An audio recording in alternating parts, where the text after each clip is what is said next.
Hello friends, good morning to all of you. Today we are going to discuss one of the most important topic of Indian climate and that is the western disturbance. अक्सर आपने सुना होगा और देखा होगा कि winters में in the month of November, December, January, February winters में नॉर्थ इंडिया और north western part of India में हल्का सा बूंदाबूंदी होती है, ड्रिजलिंग होती है, हल्का सा प्रेसिपिटेशन होता है और हाई एल्टीट्यूड्स में in the region of Kashmir, in the region of Himachal Pradesh, Uttarakhand में स्नोफॉल, बर्फबारी होती है। उसका क्या रीजन है? आपको पता है कि इंडिया में हमें on an average 118 to 117 rainfall, centimetre rainfall annually होता है। In our country India, we receive 118 to 117 centimeter annual rainfall. And out of total rainfall, out of total precipitation in our country India, more than 80 to 85%, more than 80 to 85% rainfall or precipitation we receive in 4 months, in the month of June, July, August and September due to southwest monsoonal winds. और बाकी का जो लगभग 8 से 9 महीना है, सितंबर के बाद और मई से पहले, ये लगभग ड्राई मंथ होता है। लेकिन at the same times we also receive little bit rainfall in the month of November, December, January, February, specially in northern India. क्या कारण है? ऐसा क्या होता है, ऐसा क्यों होता है कि नवंबर, दिसंबर में, जनवरी, फरवरी में नॉर्थ इंडिया में हल्का सा प्रेसिपिटेशन, हल्का सा रेनफॉल होता है और हाई एल्टीट्यूड्स में in the region of Kashmir, in the region of Shimla, in the region of Uttarakhand, we receive snowfall. ये होता है due to western disturbance. Western disturbance नाम में आपका वेस्टर्न है। वेस्टर्न मीन समथिंग ऐसा एक फिनोमेना है जो भारत के वेस्ट से यानी कि पश्चिम से आ रहा है, इसलिए इसको हम कहते हैं वेस्टर्न।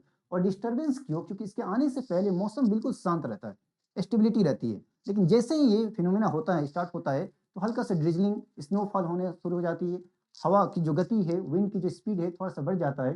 मतलब एक तरह का वेदर में डिस्टर्बेंस क्रिएट हो जाता है, इसलिए हम इसको कहते हैं वेस्टर्न डिस्टर्बेंस। दो चीज है, वेस्टर्न इसलिए क्योंकि भारत के, इंडिया के वेस्ट साइड से ये फिनोमेना, ये प्रोसेस होता है, इसलिए वेस्टर्न।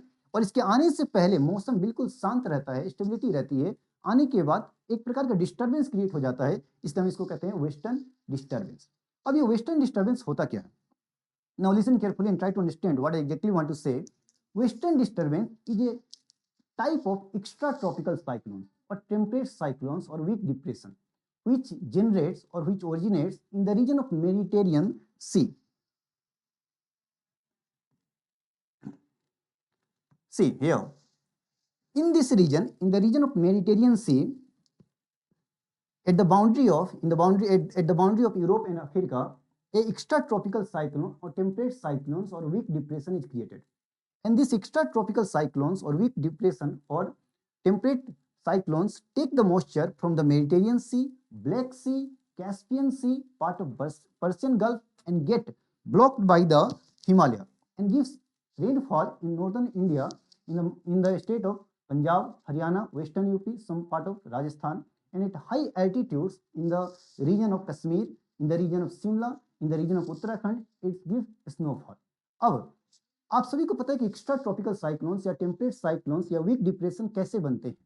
जब एक तरफ से ठंडी हवा आए, जिसको हम कहते हैं कोल्ड फ्रंट, और एक तरफ से गर्म हवा है, जिसको हम कहते हैं वार्म फ्रंट।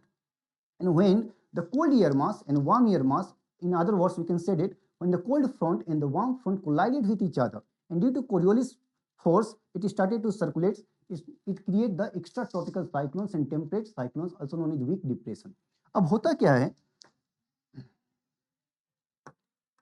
यहां से नॉर्दर्न साइड से विंटर के समय में कोल्ड विंड्स आती है in the region of Mediterranean, cold winds, और इक्वेटोरियल साइड से यहां से आती है वार्म विंड्स, गर्म हवा। एक तरफ से ठंडी हवा आ रही है और एक तरफ से गर्म हवा आ रही है, और यहां पर एक टेम्परेट साइक्लोन्स बनता है, साइक्लोजेनेसिस की प्रोसेस क्रिएट हो जाती है, इसको हम कहते हैं टेम्परेट साइक्लोन्स, और उसी को हम वीक डिप्रेशंस भी कहते हैं, और उसी को हम एक्स्ट्रा ट्रॉपिकल साइक्लोन्स भी कहते हैं। और जब यहाँ पर एक टेम्परेट साइक्लोन्स बन जाता है तो उसको जेट स्ट्रीम द्वारा, jet stream is nothing but it is A upper tropospheric winds which blow at a height of 8 to 14 km in upper troposphere, which take these extra tropical cyclones, also take the moisture from the Mediterranean Sea, Black Sea, Caspian Sea and get blocked by the Himalaya. Himalaya उसको रोक देता है और जिसके कारण वो precipitation देता है in the month of November, December, January, February in north western part of India. अच्छा, ऐसा नहीं है कि वेस्टर्न डिस्टर्बेंस सिर्फ और सिर्फ नॉर्थ इंडिया में ही और या नॉर्थ वेस्टर्न पार्ट को ही इफेक्ट करता है। Sometime it's also affect the north eastern states of India, Arunachal Pradesh, Nagaland, Manipur, Mizoram. और यही कारण है कि जो Brahmaputra, one of the biggest river of country India, Brahmaputra में साल में 2 बार पानी अपने पीक्स पर जाता है। एक in the month of July and August due to south west monsoonal winds, और एक in the month of November and December due to western disturbance. अब सवाल उठता है कि क्या ये वेस्टर्न डिस्टर्बेंस हमारे इंडिया के लिए अच्छा है या बुरा है। देखिए, वेस्टर्न डिस्टर्बेंस के बारे में 2-3 चीजें हमें याद करने की जरूरत है। पहला पॉइंट कि western disturbance it's a type of extra tropical cyclones और टेम्परेट साइक्लोन्स और weak depressions which generates or created in the region of Mediterranean Sea, Mediterranean regions, and pick up by the subtropical westerly jet streams, get blocked by the Himalaya, and gives rainfall or precipitation in the north and northwestern part of India. And it also affects sometimes the northeastern part of India. First point. Second thing, we have to remember that western disturbance are good for the rabi crops. जब winter में हल्का सा drizzling या हल्का सा precipitation rainfall north India में होता है तो रबी क्रॉप्स, खास करके गेहूं, वेट, आपका मस्टर्ड, आपका ग्राम, इनके लिए अच्छा होता है, क्योंकि इनको जो रिक्वायर्ड मॉइस्चर चाहिए वो वेस्टर्न डिस्टर्बेंस के समय जो रेनफॉल होती है उससे मिल जाता है। तो ये रबी क्रॉप्स के लिए अच्छा है। तीसरा, वेस्टर्न डिस्टर्बेंस की वजह से नॉर्थ इंडिया में जो स्नोफॉल या जो रेनफॉल होता है उसकी वजह से जो हिमालयन रिवर से उनमें पानी की क्वांटिटी ठीक ठाक बढ़ जाती है, तो उनके लिए भी, वाटर स्कार्सिटी के लिए भी, वाटर आपका सिक्योरिटी के लिए भी अच्छा है।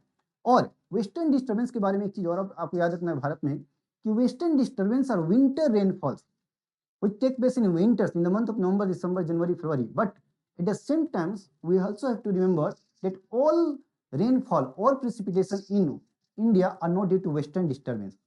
आपको पता है कि विंटर्स में in the month of November December हल्का सा बारिश होती है, हल्का सा नहीं, ठीक ठाक बारिश होती है at the coast of Tamil Nadu, known as Coromandel coast.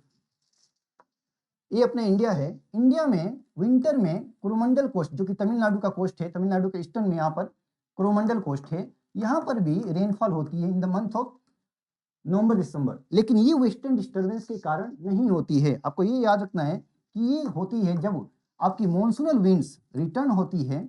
जब मॉनसूनल विंड्स रिटर्न होती है तो दिस मॉनसूनल विंड्स और retreating monsoon receive the moisture from the bay of Bengal and gives rainfall in the eastern coast of Tamil Nadu, known as Coromandel coast. So the precipitation or the rainfall which take place or which occurs in the coast of Tamil Nadu, that is the Coromandel coast, are not due to western disturbance, are due to north-east monsoonal winds. Monsoonal winds. So we have to remember that western disturbance are winter rainfall, but all winters rainfall in India are not due to western disturbance. Again एक चीज आपको और याद रखना है कि western disturbance are unique phenomena in south Asia, specially in Indian subcontinent. Western disturbance इस तरह की फिनोमेना और वर्ल्ड में कहीं नहीं होती है। तो इस तरह से वेस्टर्न डिस्टर्बेंस के बारे में 2-3 चीजें आपको याद रखना है कि western disturbance are nothing but it is a type of extra tropical cyclones और टेम्परेट साइक्लोन्स और with depressions which created in the Mediterranean regions, pick up by the subtropical westerly jet streams, get collided with the Himalaya and gives rainfall in North India and northwestern part of India. Sometimes it also affect the northeastern states of India. एक example समझिए यहाँ पे ये extra tropical cyclones और temperate cyclones बना क्यों बना। मैंने आपको बताया कि नॉर्थ साइड से आपका यूरोप की तरफ से ठंडा हवा आता है और अफ्रीका की तरफ से गर्म हवा आता है, और यहाँ पर ठंडा और गर्म हवा मिलने के कारण एक्स्ट्रा ट्रॉपिकल साइक्लोन्स बनता है, जिसको ये जो आप ब्लैक से देख रहे हो ये आपका सब ट्रॉपिकल वेस्टर्ली जेट स्ट्रीम से उसको लाती है और इंडिया में हिमालय से टकराने के बाद यहाँ पर रेनफॉल या प्रेसिपिटेशन देता है। इसी को हम कहते हैं वेस्टर्न डिस्टर्बेंस। पहला पॉइंट। दूसरा पॉइंट आपको याद रखना है कि western disturbance is good for the rabi crops. गेहूं के लिए, मस्टर्ड के लिए, ग्राम के लिए, जो भी विंटर्स में जो भी फसलें होती है उनके लिए अच्छा है। क्यों? क्योंकि उनको जो रिक्वायर्ड मॉइस्चर चाहिए, उनको जो रिक्वायर्ड पानी चाहिए, ये दे देता है। तीसरा, वेस्टर्न डिस्टर्बेंस अच्छा क्यों है? क्योंकि हिमालयन जो रिवर्स है उनमें जो पानी की कमी विंटर्स में हो जाती है, क्योंकि आपको पता है कि विंटर्स में स्नोफॉल उतना मेल्ट नहीं होता है, तो जो हिमालयन रिवर्स है उसमें पानी की कमी होने लगती है। तो वेस्टर्न डिस्टर्बेंस के कारण जो आपका प्रेसिपिटेशन या रेनफॉल होता है उसके वजह से उनमें पानी की मात्रा बढ़ जाती है। दूसरा एक चीज और लास्ट पॉइंट आपको याद रखना है कि इंडिया में जो रेनफॉल होती है वो वेस्टर्न डिस्टर्बेंस के कारण होती है, लेकिन इसके साथ आपको ये भी याद रखना है कि इंडिया में जो भी रेनफॉल होती है विंटर में वो सभी के सभी वेस्टर्न डिस्टर्बेंस के कारण नहीं होती है। क्यों? क्योंकि तमिलनाडु में जो कोरोमंडल कोस्ट में जो रेनफॉल होती है वो वेस्टर्न डिस्टर्बेंस के कारण नहीं होती है, वो होती है आपका नॉर्थ ईस्ट मॉनसूनल विंड्स। इसको आपको याद रखना है। तीसरा, ये जो वेस्टर्न डिस्टर्बेंस की फिनोमेना है ये यूनिक फिनोमेना है in south Asia, specially in Indian subcontinents. इस तरह की फिनोमेना और वर्ल्ड में विंटर के समय नहीं होती है। So thank you all of you.